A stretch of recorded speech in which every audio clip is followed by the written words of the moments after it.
Bonjour à tous, je suis Mélanie Vaucheret, psychologue et j'anime des groupes de parole à l'intention des malades à l'association.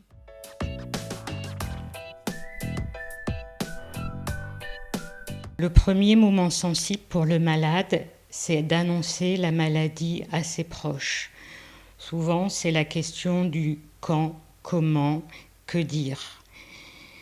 Les conseils peuvent être assez simples. Tout d'abord, de sentir le moment où il se sent capable de le faire, capable de faire face aux questions qui lui seront renvoyées. Il va devoir aussi adapter, choisir ses mots en fonction de la personne à laquelle il s'adresse. Il n'y a pas de mot idéal pour parler de la maladie. Le malade doit pouvoir se faire confiance et utiliser ses propres mots pour parler de la maladie, ceux qui l'utiliseraient pour parler aussi d'autre chose. L'entourage n'a pas besoin d'un jargon médical et sera beaucoup plus sensible au retentissement émotionnel de la maladie sur le quotidien du malade. C'est comme ça qu'il sentira quel rôle ou quelle place il peut prendre pour soutenir le malade et l'accompagner dans la maladie. Le malade doit pouvoir éviter le piège de la plainte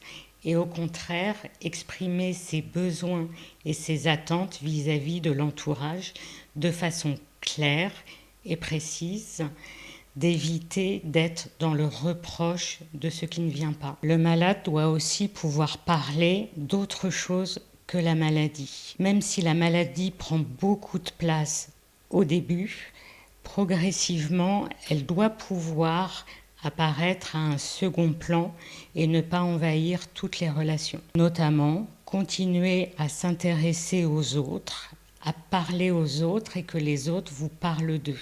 Si la maladie prend trop de place, qu'elle est dans toutes les communications avec l'entourage, ça veut peut-être dire qu'il est temps de consulter un spécialiste, un psychologue, un psychiatre.